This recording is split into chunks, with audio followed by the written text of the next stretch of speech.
Voilà, bonsoir à tous et à toutes. Nous allons parler ce soir de Saint François d'Assise, le grand Saint François d'Assise. Et ceci, donc, c'était un peu en prévision de notre pèlerinage en Italie, bien sûr, mais aussi à cause des événements actuels qui se passent dans l'Église. Car il y a, si vous voulez, deux façons différentes de considérer cette personnalité de Saint François d'Assise. Et je dirais que Saint François, le grand Saint François, a été tout de même déformé suite au Concile Vatican II. On le présente aujourd'hui comme un précurseur du Concile, comme beaucoup d'autres saints d'ailleurs, un précurseur de l'écuménisme, une sorte de pacifiste qui rendrait un culte à la nature. Et vous savez que Jean-Paul II, donc le 29 novembre 1979, par une bulle, déclare Saint François patron céleste des écologistes. C'est quand même un peu particulier comme patronage. Et vous savez aussi que Saint François et la ville d'Assise a été choisi comme point de rencontre écuménique déjà par le pape Jean-Paul II le 26 octobre, je crois que c'était le 26 octobre 1986, et il y a eu depuis encore 3 congrès écuméniques organisés encore par Jean-Paul II en 2002, par Benoît XVI en 2011 et par le pape François en 2016. Et le but, c'était de réunir les représentants de toutes les religions pour prier pour la paix. Mais on s'est demandé qui on priait. Parce qu'on a donné l'église de Saint-Pierre aux bouddhistes, on a eu l'occasion d'en parler, on a mis une statue de Bouddha sur les tabernacles pour que les bouddhistes puissent faire leur rite. Il y a eu des rites païens, les Indiens qui invoquaient les esprits, etc.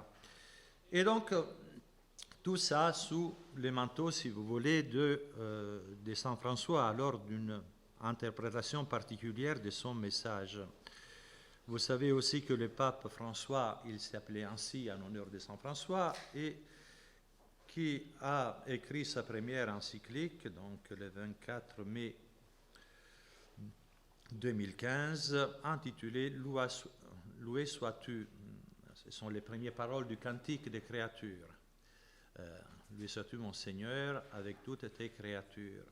Alors la particularité de cette encyclique, c'est qu'elle est consacrée aux questions environnementales et sociales, à l'écologie intégrale et de façon générale à la sauvegarde de la création. Donc, ce sont des arguments qu'on n'a pas tellement l'habitude d'être évoqués par un pape qui a pour rôle normalement de transmettre la foi et la diffuser.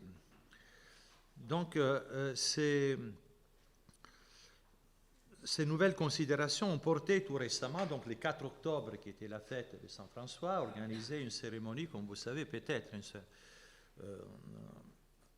avant l'ouverture du synode sur la maçonnie, il y a eu une cérémonie dans les jardins du Vatican, où le pape a planté un olivier qui venait d'Assise, justement, et ceci pour les 40 ans de la proclamation de François d'Assise comme saint patron des écologistes. Et à l'occasion de cette rencontre, il y a eu carrément un rite païen dans les jardins du Vatican. Un rite païen en honneur de la Pachamama, c'est-à-dire la mère terre, que vous voyez représentée là comme une femme nue, enceinte, avec des rites de prostration, tout ça en présence du pape. Mais, bon, c'est avec tristesse que je vous dis tout cela, bien sûr, mais c'est important de connaître ce qui se passe aujourd'hui à l'intérieur de l'Église, et cela n'est qu'une conséquence des germes qui étaient déjà dans le Concile Vatican II. Donc, dans le Concile Vatican II, il y a un document qui s'appelle Nostra Aetate, qui parle des religions non chrétiennes, et parmi autres affirmations, il y a celle-ci: l'Église catholique ne rejette rien de ce qui est vrai et saint dans ces religions. Elle considère avec un respect sincère ses manières d'agir et de vivre, ses règles et ses doctrines, qui, quoiqu'elles diffèrent sous bien des rapports de ce qu'elle-même tient et propose, cependant reflètent souvent un rayon de la vérité qui illumine tous les hommes. C'est-à-dire, des doctrines proposées par des religions non chrétiennes, qui sont opposées à la doctrine de l'Église, peuvent refléter, d'après les conciles, un rayon de la vérité qui illumine tous les hommes. Et c'est un peu, si vous voulez, l'erreur du modernisme qui affirme que la religion n'est pas une adhésion de l'intelligence sous l'impulsion de la volonté et de la grâce à une religion révélée, mais la religion vient de l'expérience personnelle, dans la mesure où cette expérience est vécue, elle est vraie. Donc, quel est le vrai visage de Saint François? Je voudrais essayer de vous les donner.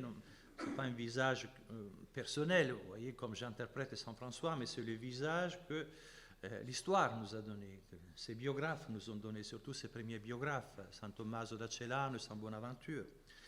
Là, vous avez cette image est très belle parce qu'elle représente une fresque, qui se trouve à Subiaco.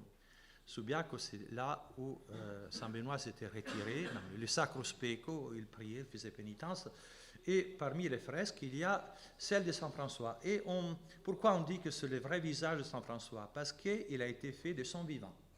Et on le sait parce qu'il n'y a pas d'auréole autour de sa tête, mais c'est au milieu d'un carré. Je reviendrai sur cette image. Donc, en parlant de Saint François, il faut parler de l'Ombrie, bien sûr. L'Ombrie, c'est le cœur d'Italie, une région très belle, une région où le paysage est très varié et qui porte à la contemplation. Il y a des collines, il y a des fleuves, il y a le lac Trasimeno qui est le 4e pour grandeur en Italie, des montagnes qui peuvent arriver avec les monts Vettore jusqu'à 2400 mètres. Une région très très belle et tous ceux qui pourront venir en pèlerinage, donc au mois de février, pourront se rendre compte. Alors c'est là, à Assise, où est Saint François, de Pietro de Bernardone et Monna Pica. Il va naître en 1182. Donc Pietro Bernardone était un commerçant en étoffe et il doit sa fortune à la France. C'est pour ça que François, qui avait été baptisé avec le nom de Jean, verra son nom changé en celui de François en honneur de la France, à qui Pietro devait sa fortune. Sa mère, le duc, bien sûr, dans la foi, une foi profonde, mais bien vivace, qui était bien vivace à l'époque, bien sûr, dans toute l'Italie. Mais la jeunesse de Saint François se passe un peu dans les amusements. Il sera baptisé en la cathédrale Saint-Rufin, qui est le saint patron et saint évêque martyr d'Assise, et qui est le patron de la ville. La maison de la famille s'est trouvée au centre de la ville d'Assise, et il y avait un magasin où le père vendait donc les étoffes et il les exportait aussi dans toute la région, dans les duchés de Spolète, dont Assise faisait partie à cette époque. L'enfance de François est peu connue, mais on sait qu'il a pu suivre l'école jusqu'à 14 ans dans l'église de Saint-Georges, sous la direction des chanoines de la cathédrale.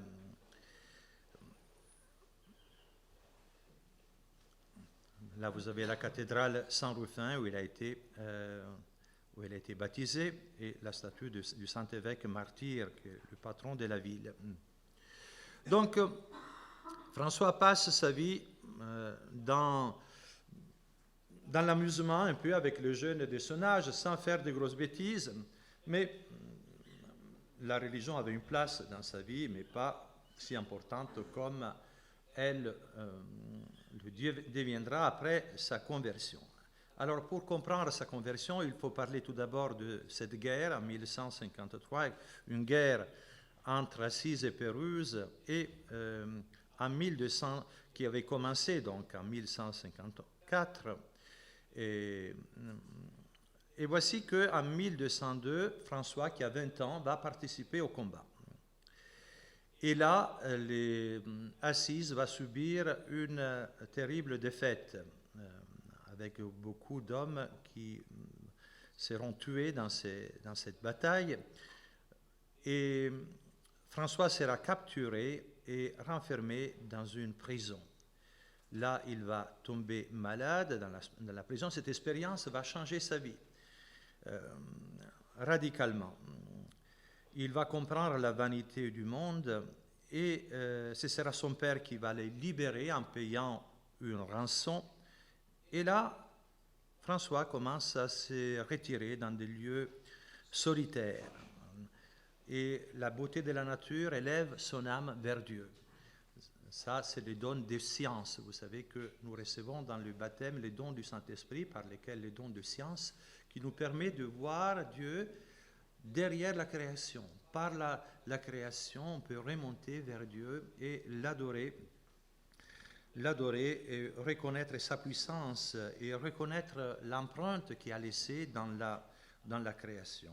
Et dans cette période se réveille en lui ce don des sciences qui l'élève vers Dieu toujours davantage.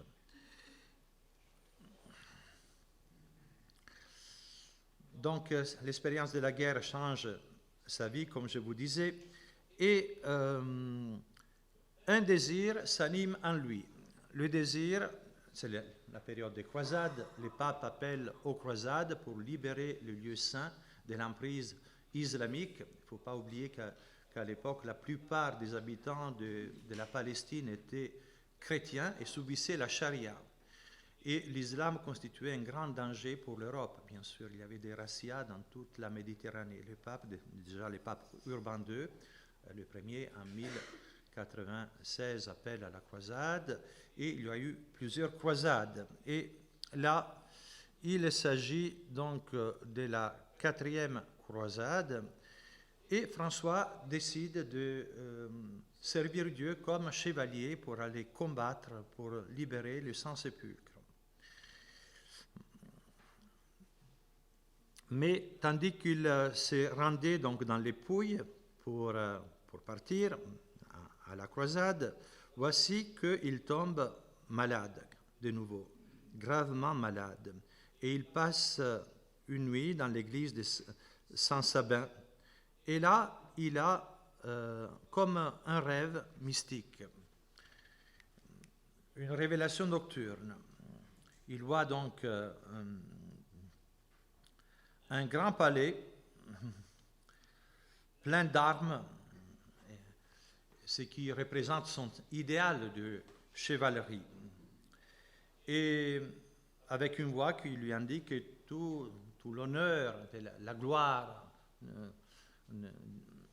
d'être un bon chevalier pourrait lui appartenir.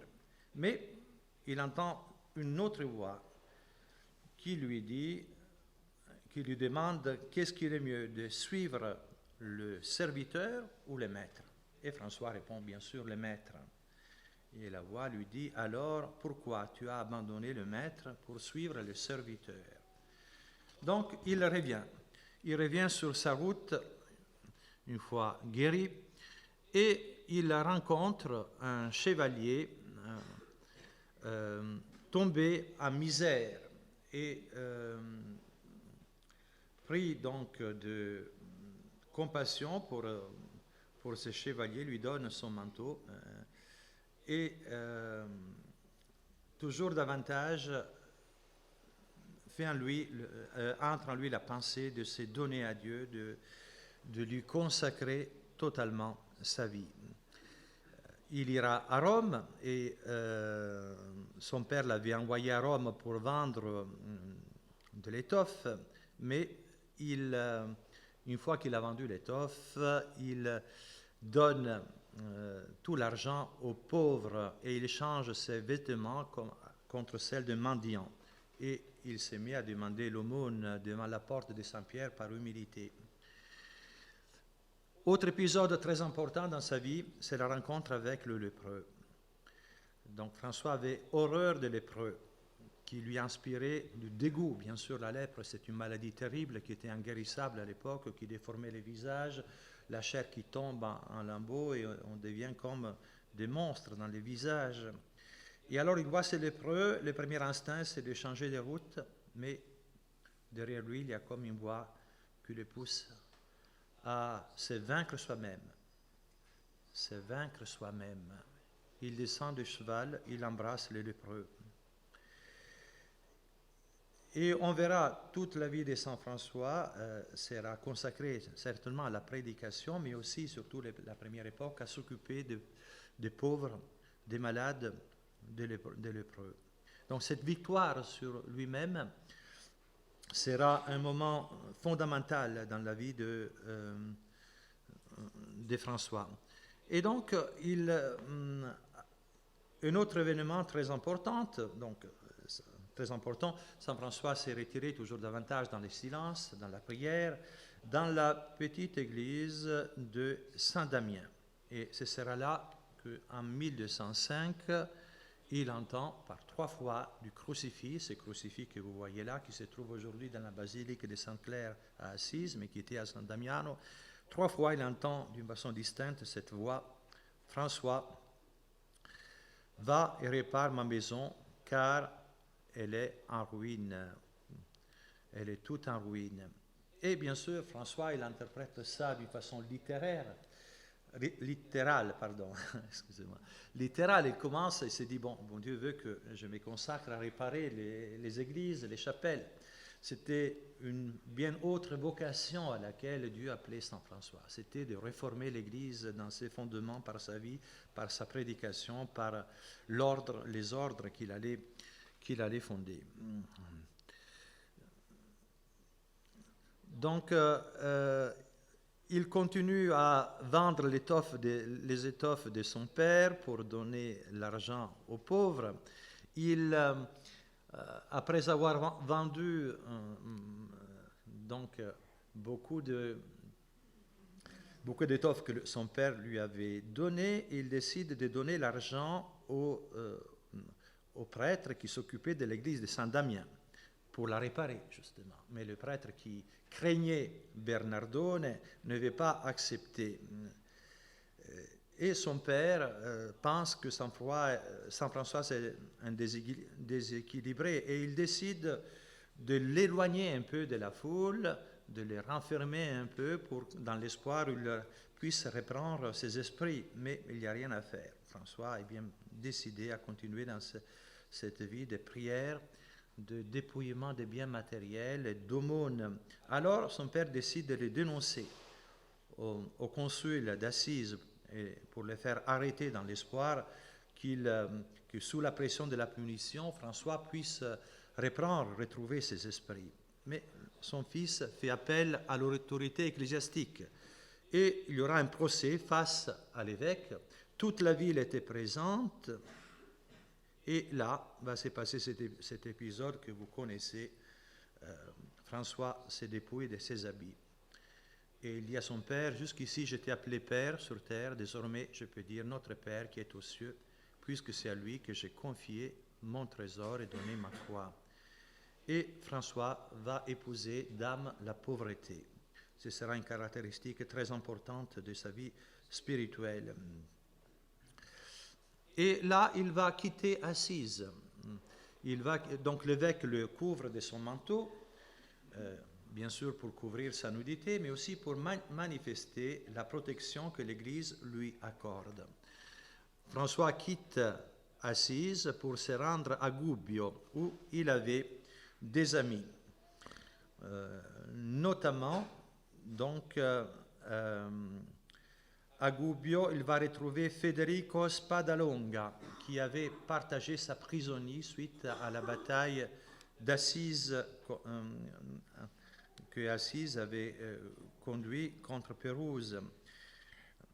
Et Federico lui propose, bien sûr, des habits luxueux. François, il le refuse et il va s'habiller de son sac Ce sera son premier habit, le premier habit franciscain qui se trouve aujourd'hui à Assise, dans l'église de Sainte-Claire, on le verra tout à l'heure.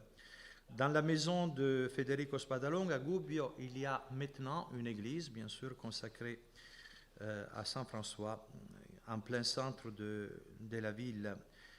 Mais Saint François ne va pas s'arrêter beaucoup, il va se consacrer aux soins des lépreux. Il y avait un léprosaire qui n'était pas loin. Et là, François va exercer sa charité. Bien connu à Gubbio, c'est l'épisode du loup. Ce loup qui terrorisait les habitants de Gubbio. L'épisode nous est rapporté par les Fioretti de Saint François. Et ces loups qui dévoraient les habitants de Gubbio, les enfants, personne n'osait plus sortir de la ville pour peur de rencontrer le loup, et François décide d'aller vers le loup pour lui parler. Il s'approche du loup, le loup court vers lui, la bouche ouverte, François le regarde, le loup, il commence à lui parler, le loup s'est mis à genoux. François lui dit, il faut que tu arrêtes de dévorer les gens. Maintenant, on va faire un pacte entre toi et les habitants de Gubbio. Ils vont te nourrir et toi, tu seras bien sage avec eux. Et comme signe que le loup a accepté le pacte, le loup se dresse et lui donne sa patte. Et François lui donne sa main. C'est très très beau cet épisode raconté par les Fioretti. Et effectivement, le loup sera accepté par les habitants de Gubbio qui le nourrissaient. Les chiens ne lui aboyaient même pas. Il vivait comme un énorme chien au milieu des habitants pendant 2 ans. Et il perpétuait les souvenirs de François dans la ville de Gubbio. Et quand il va mourir, on va l'enterrer et même lui mettre une pierre tombale avec une croix. C'est le loup qui aura droit à un enterrement. Et on a retrouvé le sarcophage du loup. C'était en 1873. On a retrouvé la pierre tombale, je vous la montre. Là, on pourra voir la chapelle là où le loup avait été enseveli. D'après toute la tradition, le loup avait été enseveli à l'Etrivio Morlupi. Morlupi, ça vient du latin mors lupi, la mort du loup. Et on a retrouvé cette pierre tombale sur laquelle il y a une croix et sous la pierre, le squelette d'un gros loup. Comme quoi, je vous dis ça parce que les rationalistes avaient commencé à dire non, mais le loup, ce n'était pas un loup, c'était un brigand que François avait converti. Non, le loup, c'était un vrai loup, et converti entre guillemets par François.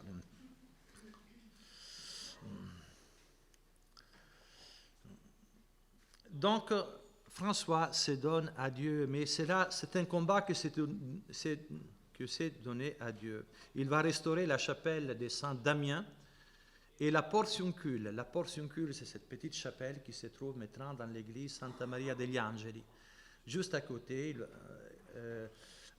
François donc, va mourir à côté de la portiuncule. Il va s'établir dans cette chapelle, et là, le combat spirituel devient rude. Il aura des tentations, bien sûr, car le bon Dieu permet les tentations. Tentation, ce n'est pas un péché. Bon Dieu nous éprouve pour manifester notre fidélité. Et dans le cloître, maintenant, de la basilique, on conserve encore aujourd'hui ces rosiers dans lesquels Saint François s'était jeté pour lutter contre une tentation. Et depuis ce moment, les rosiers croient sans épines.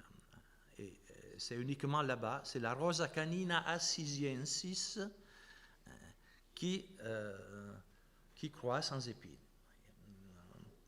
Dieu a voulu faire certainement ces miracles pour manifester la sainteté de François.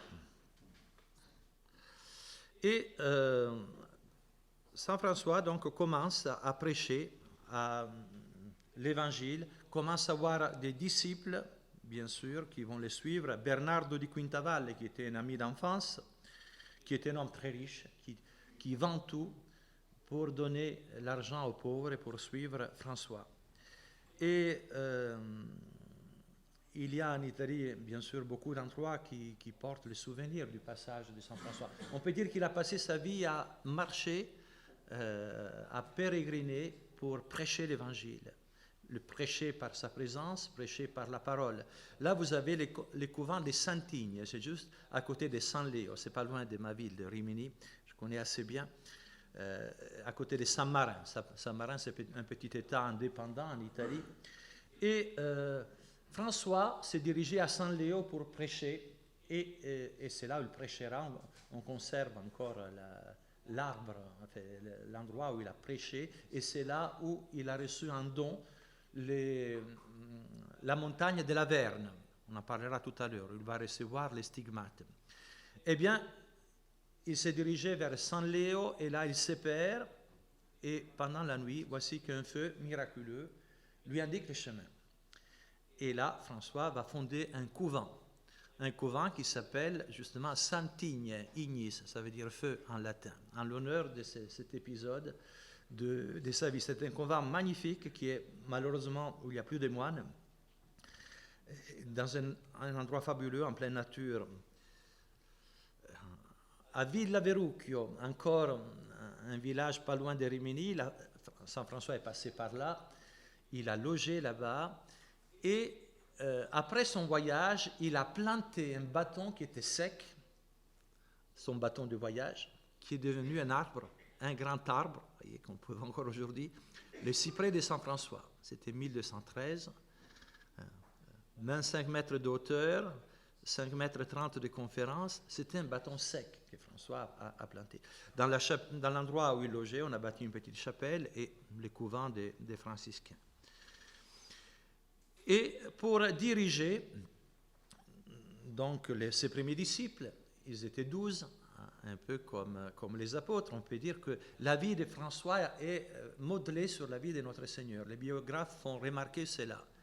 Comme Jésus, François, d'après une tradition, naît dans une étable assise. Il y a encore une chapelle assise qui rappelle la naissance de François. C'était sous la maison, par là. Il va voir 12 apôtres, et pour les orienter, il va ouvrir l'Évangile, et il trouve 3 passages qui lui indiquent quelle doit être la spiritualité qu'il doit donner donc, à ses disciples. Si tu veux être parfait, va vendre tout ce que tu possèdes et donne l'argent aux pauvres, alors tu auras des richesses dans les cieux, puis viens et suis-moi. Donc c'est la pauvreté. Et encore un autre passage qui indique la pauvreté. Jésus qui parle aux apôtres, il les envoie prêcher le royaume de Dieu, ce qui fera François. Ne prenez rien avec vous pour les voyages, ni bâton, ni sac, ni pain, ni argent. N'ayez pas 2 chemises chacun. Voilà. Et dernier passage, si quelqu'un veut venir avec moi, qu'il se renonce lui-même, qu'il porte sa croix, qu'il me suive. Ce sera donc la base de toute la spiritualité franciscaine. Voyez là, c'est l'image dont je vous parlais qui se trouve à Subiaco. Vous voyez bien les carrés qui est derrière François, qui montre qu'il était encore vivant. Il a été canonisé que 2 ans après sa mort, Saint François. Et à l'époque, les procédés de canonisation, ce n'était pas comme maintenant. Il fallait tout de même attendre pas mal de temps. Et il décide de présenter au pape, il cherche l'approbation du pape. C'est l'époque du catharisme, l'époque de Saint François, les cathares qui se révoltent contre l'autorité de l'Église. Et François, lui, il se soumet à l'Église. Il cherche l'approbation de l'Église. Il va voir le pape Innocent III, qui juste la veille avait eu un rêve qui est représenté ici par cette peinture de Giotto. Il voit un moine, l'église du Latran, qui est l'église mère et maîtresse de toute l'église, la cathédrale du pape, qui est en train de s'effondrer, et un moine qui la soutient sur ses épaules. Va, François, répare mon église, car elle est en ruine. C'est ça la vocation de Saint François. Et le lendemain, quand il rencontre François avec ses moines, il reconnaît en lui le moine du songe. C'est pour ça qu'il encourage dans ses premières, si vous voulez, ses premiers propos des règles. Ce ne sera pas encore vraiment la règle franciscaine, comme elle sera suivie après, reconnue par l'Église. Mais c'était un peu le propos de se donner à Dieu dans la pauvreté, dans le dénouement total pour la prédication de l'Évangile. Donc, vous savez que Saint François n'a jamais voulu être ordonné prêtre par humilité, il se sentait indigne. Mais il a toujours un grand respect des prêtres. Un jour, on lui a fait rencontrer un prêtre infidèle pour le mettre à l'épreuve, pour voir comment il aurait agi. Le prêtre embrasse les mains de ce prêtre. Il dit, j'embrasse les mains qui peuvent consacrer le corps du Christ. Donc la règle, par rapport à la règle de Saint François, donc ça viendra après, donc il y aura une première règle en 1221, et surtout la deuxième règle, c'est ce qu'on appelle la regula bullata, reconnue par l'Église, qui sera approuvée par les papes. Donc Saint François se retire avec ses 12 disciples dans des cabanes à 3 km d'Assise, à Rivotorto. Et là, il y a une belle église avec encore les cabanes que ces moines avaient bâties, donc on pourra les voir lors de notre pèlerinage. Rivotorto.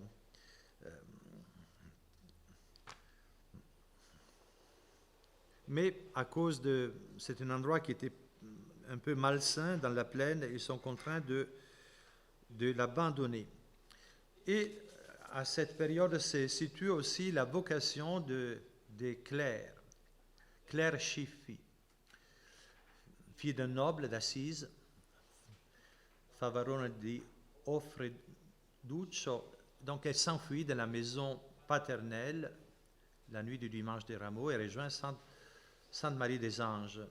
Demande à Saint François de faire partie de son ordre.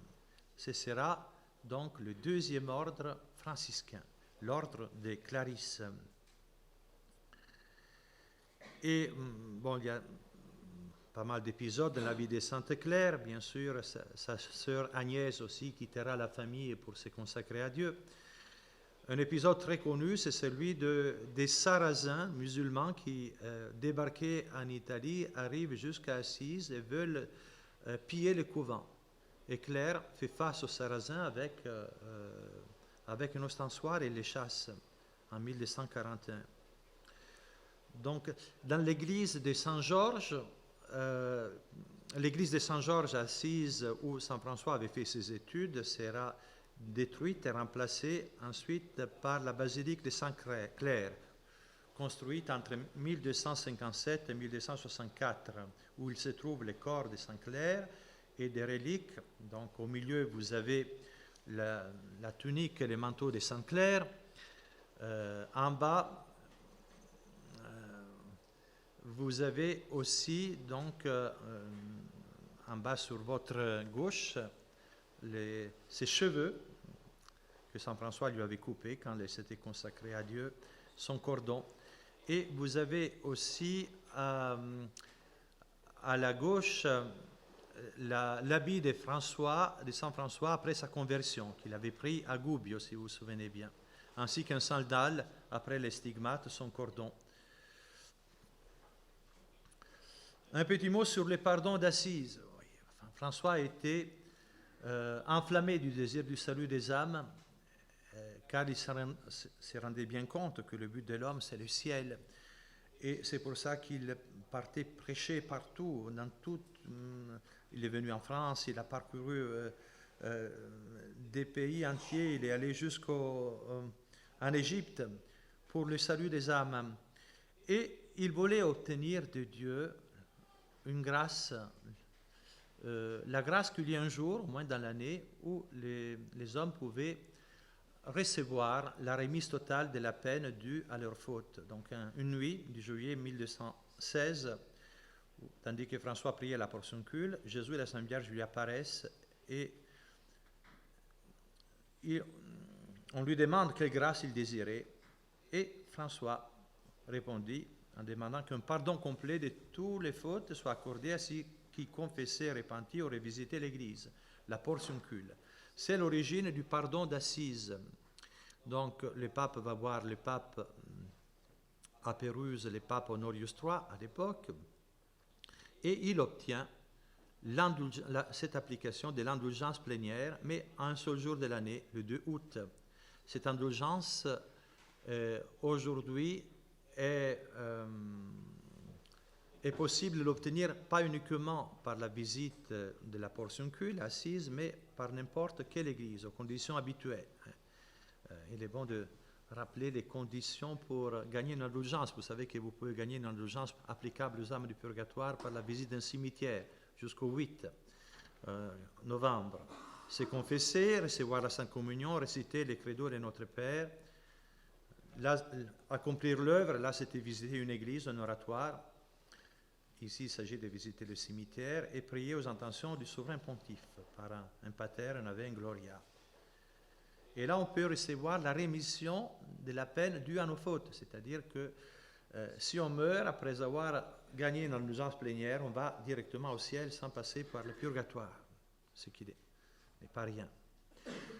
Donc, je vais vous parler de ces zèles pour le salut des âmes qui poussent François à partir en Égypte, se joindre à la 5e croisade pour essayer de convertir les sultans d'Égypte qui étaient en guerre contre les croisés.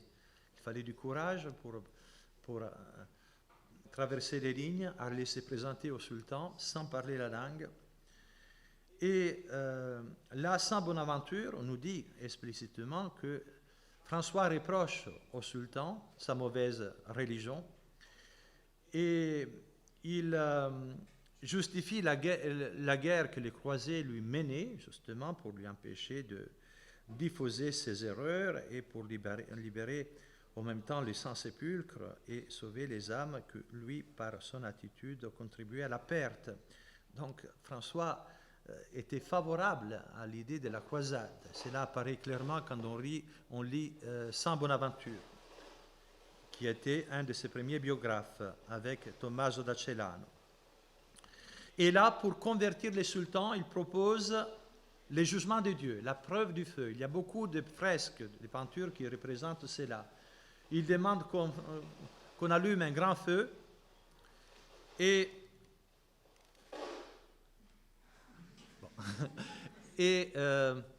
il propose de se jeter dans le feu avec le représentant de l'islam. Vous voyez, c'est un congrès de toutes les religions, mais sous un autre aspect.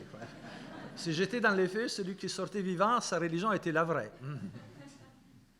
Mais, mauvais joueur, les représentants de l'islam n'ont pas accepté la preuve. Cependant, le sultan fut très impressionné. Il laissa partir Saint François, qui put revenir tranquillement sur ses pas. Autre épisode important, c'est celui de Greccio. C'est le Noël 1223. Et Saint François, peut-être vous m'écoutez sans micro. Et vous m'entendez sans micro, au fond? Je vais essayer sans micro parce que c'est un peu embêtant. Voilà, donc c'est Noël 1223. Et Saint François veut réaliser une crèche, mais une crèche vivante. On est à Greccio et pendant la messe célébrée face à ces crèches vivantes, l'enfant Jésus apparaît dans les bras de Saint François. C'est à l'origine de toutes les crèches que vous pouvez voir aujourd'hui. À l'origine, il y a cet épisode dans la vie de Saint François. Voilà, c'est bien, c'est mieux. Alors, on arrive à parler de l'Averne. C'est un endroit magnifique, c'est une montagne magnifique du point de vue naturel, magnifique du point de vue artistique, parce que je ne sais pas si vous connaissez un peu la Renaissance italienne, il y a des œuvres extraordinaires de la famille della Robbia, c'est des beaux reliefs qui représentent la vie de notre Seigneur, mais magnifique aussi à cause du souvenir de Saint François. Quand il arrive à l'Averne, il n'y avait rien de tout cela, il y avait juste un lieu sauvage, une montagne chamboulée par un tremblement de terre. Jésus va révéler à Saint François que c'était le tremblement de terre qui a eu lieu le jour de la mort de notre Seigneur sur la croix, qui avait contribué à chambouler cette montagne de l'Averne. Et vous verrez comment c'est, enfin, si vous avez l'occasion d'y aller, C'est très très beau. Et quand Saint François arrive à Laverne, il fait d'abord un premier miracle. Il y avait donc un guide qui l'accompagnait, qui était en train de mourir de soif, et Saint François fait jaillir une source miraculeuse. Arrivé à Laverne, tous les oiseaux viennent à sa rencontre. Et là, il s'est retiré souvent pour prier, pour faire pénitence pendant 40 jours. Et il aimait prier face au précipice. Vous voyez, si vous voyez sur la gauche, il y a un précipice. Et il y a maintenant une chapelle, c'est la chapelle des stigmates. Et il y a encore un petit couloir, donc on était là avec les cadets, on a fait, enfin, je vous en parlerai après, cet été. Et un jour, Saint François aimait prier face au vide, dans la pleine contemplation de la nature qu'il élevait vers Dieu. Saint François n'adorait pas la nature, la terre-mère. Saint François utilisait la nature pour adorer Dieu, pour voir Dieu comme un reflet dans son œuvre, par les dons des sciences, comme je vous disais. Et là, le démon essaie de le jeter dans le vide. Saint François, d'instinct, s'accroche à la paroi qui épouse sa forme. Et on peut voir encore aujourd'hui cette forme humaine dans le rocher, à l'endroit face au vide, où le démon avait essayé de jeter Saint François. Et c'est là où 2 ans va mourir. François fait cette prière à notre Seigneur. Il demande au Jésus, j'aimerais bien ressentir dans mon cœur le grand amour qui brûlait dans le vôtre quand vous avez donné votre vie pour le salut des âmes sur la croix, et aussi éprouver dans mon corps la souffrance que vous avez subie pour la conversion des pécheurs. Et là, un séraphin lui apparaît. 5 rayons de lumière partent de ces séraphins, marqués des 5 plaies, et ces rayons de lumière, venant des plaies du séraphin, transpercent le corps de François, qui portera les stigmates.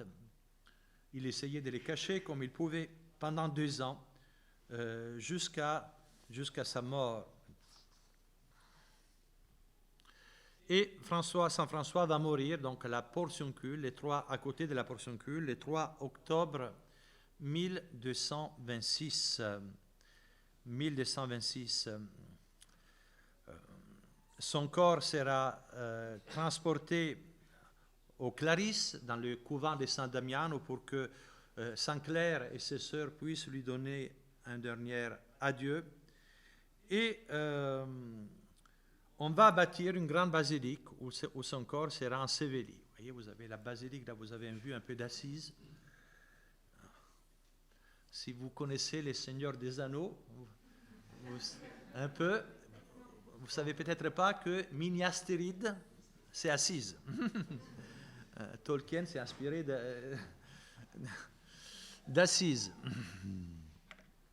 Et donc, dans cette grande basilique, en fait, il y a la crypte, une première basilique et une troisième en haut. Dans la crypte se trouve le corps de Saint François, le tombeau de Saint François.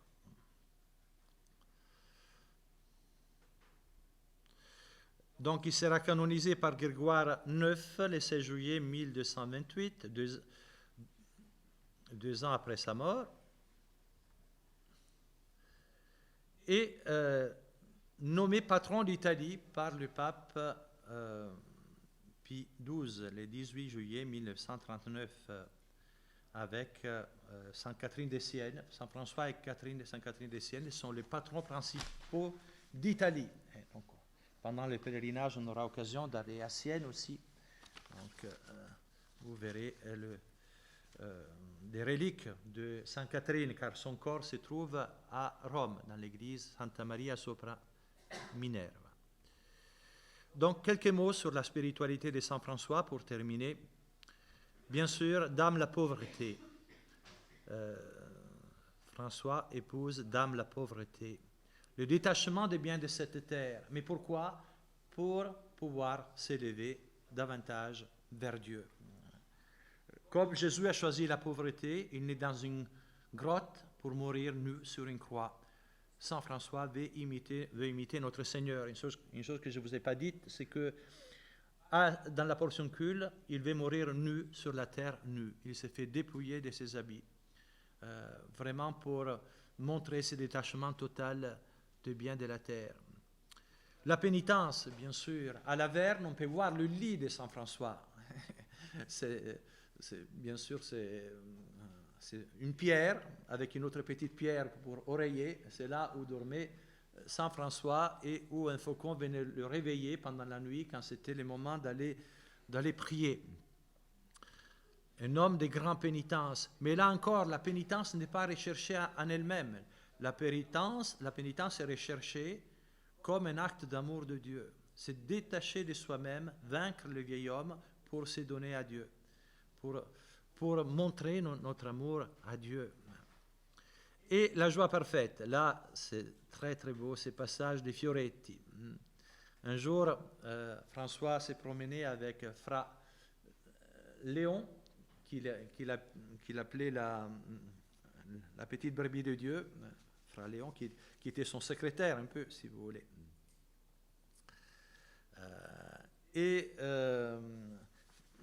Il lui dit, Fra Léon, en quoi consiste la joie parfaite? Ce n'est pas dans le fait de convertir les infidèles, ce n'est pas dans le fait de parler en langue.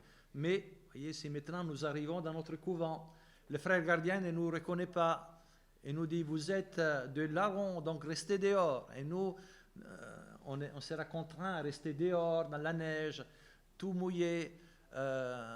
Et si alors on insiste, on essaie encore de rentrer, et le frère, suite à nos insistances, il sort avec un bâton, il nous donne des coups de bâton, il nous roule dans la neige. Eh bien, acceptez tout cela par amour de Dieu. En cela consiste la joie parfaite. Et il termine par ces paroles qui expliquent son propos. Au-dessus de toutes les grâces et dons de l'Esprit Saint que le Christ accorde à ses amis, il y a celui de se vaincre soi-même. Cela revient souvent. Se vaincre soi-même. Nous avons un ennemi. Le grand ennemi, ce ne sont pas les autres. L'enfer, ce n'est pas les autres, comme disait Sartre. L'enfer, l'ennemi, c'est nous-mêmes, les vieils hommes que nous devons vaincre. De supporter volontairement par l'amour du Christ les peines, les injures, les opprobres, les incommodités. Car de tous les autres dons de Dieu, nous ne pouvons nous glorifier, puisqu'il ne vient pas de nous, mais de Dieu. C'est selon que dit l'apôtre, qu'as-tu que tu ne l'aies reçu de Dieu? Et si tu l'as reçu de lui, pourquoi t'en glorifies-tu comme si tu l'avais de toi-même? Mais, dit saint François, dans la croix de la tribulation et de l'affliction, nous pouvons nous glorifier, parce que cela est à nous. Et c'est pourquoi l'apôtre dit, je ne veux point me glorifier si ce n'est dans la croix de notre Seigneur Jésus-Christ. Donc la vie de prière, saint François, il passait ses journées, ses nuits en prière, souvent. La prière prend une place fondamentale dans la vie de ces saints, car, comme le disait Padre Pio, qui était un grand disciple de saint François, un capucin, dans les livres, on cherche Dieu, dans la prière, on le trouve, et saint François l'avait trouvé dans la prière. Là, vous connaissez la prière simple, cette très belle prière que je vous invite à réciter souvent. Seigneur, faites de moi un instrument de votre paix. Là où il y a de la haine, que je mette l'amour. Là où il y a des l'offense, que je mette le pardon. Là où il y a la discorde, que je mette l'union. Là où il y a l'erreur, que je mette la vérité. Là où il y a les doutes, que je mette la foi. Là où il y a le désespoir, que je mette l'espérance. Là où il y a les ténèbres, que je mette votre lumière. Là où il y a la tristesse, que je mette la joie. Ô Maître, que je ne cherche pas tant à être consolé qu'à consoler, à être compris qu'à comprendre, à être aimé qu'aimer. Car c'est en donnant qu'on reçoit, c'est en s'oubliant qu'on trouve, c'est en pardonnant qu'on est pardonné, c'est en mourant qu'on ressuscite à la vie éternelle. Et bien sûr la joie. La joie, c'est un des fruits les plus beaux de la vie chrétienne.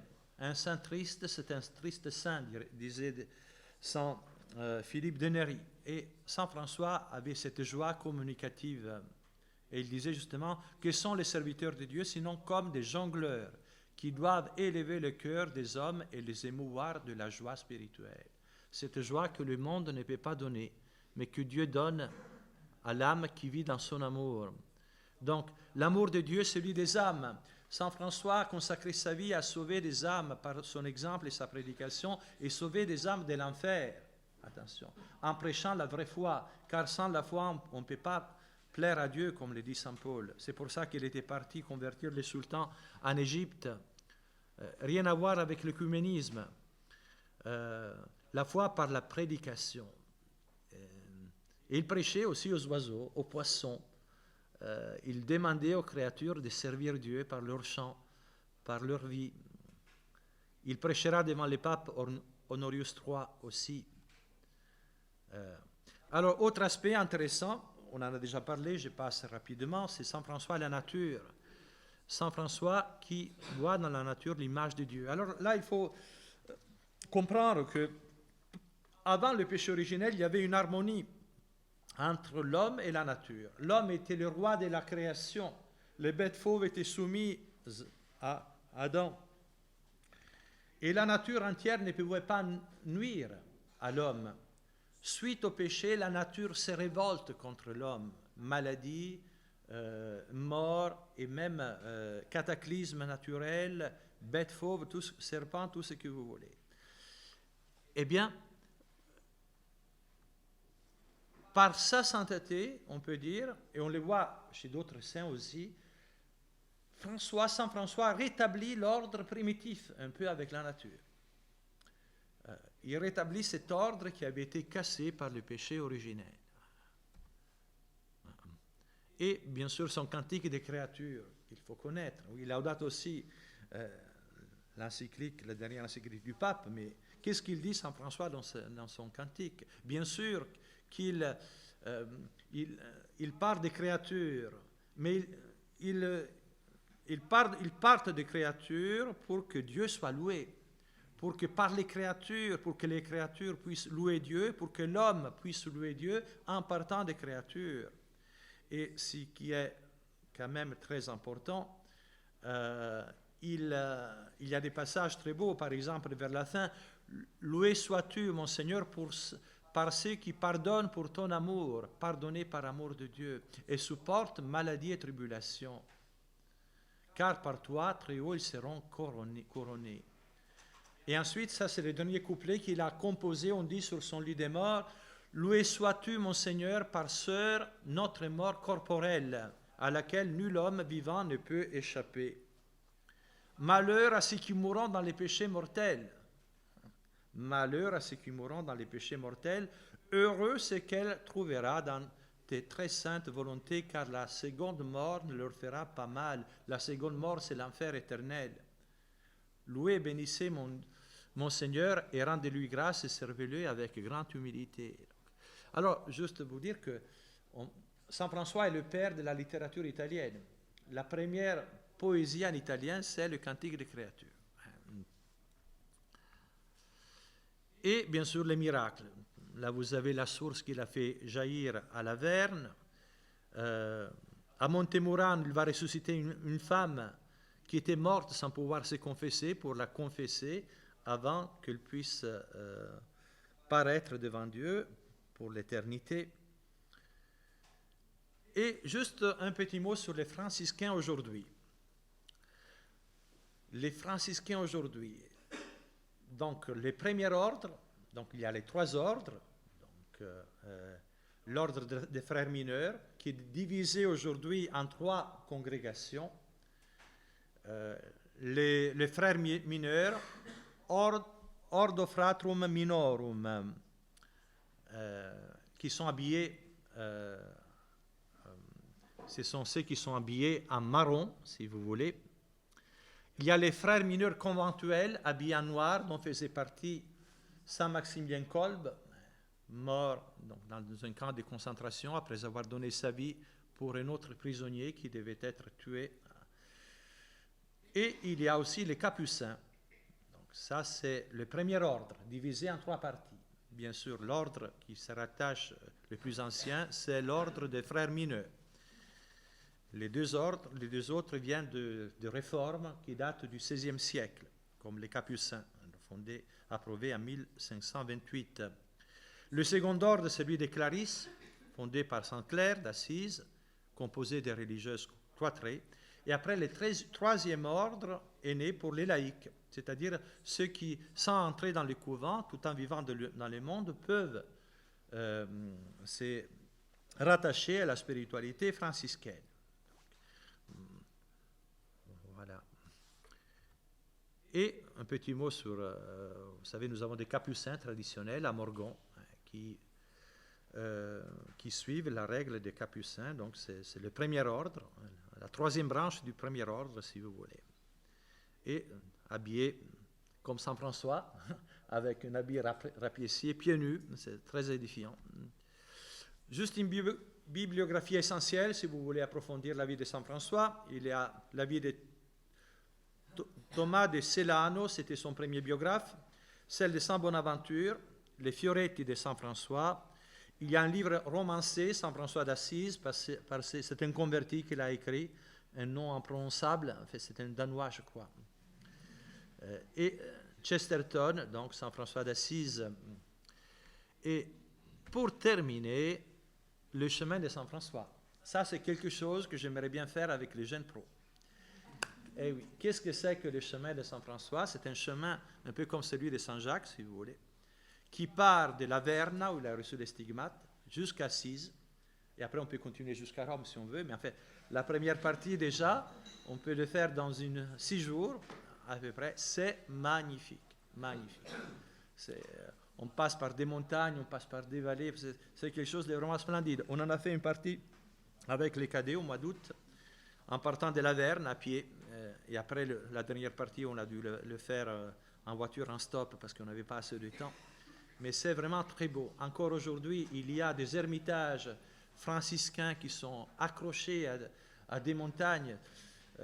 Enfin, c'est juste une suggestion, mais c'est vraiment très très bien de pouvoir réaliser ces projets.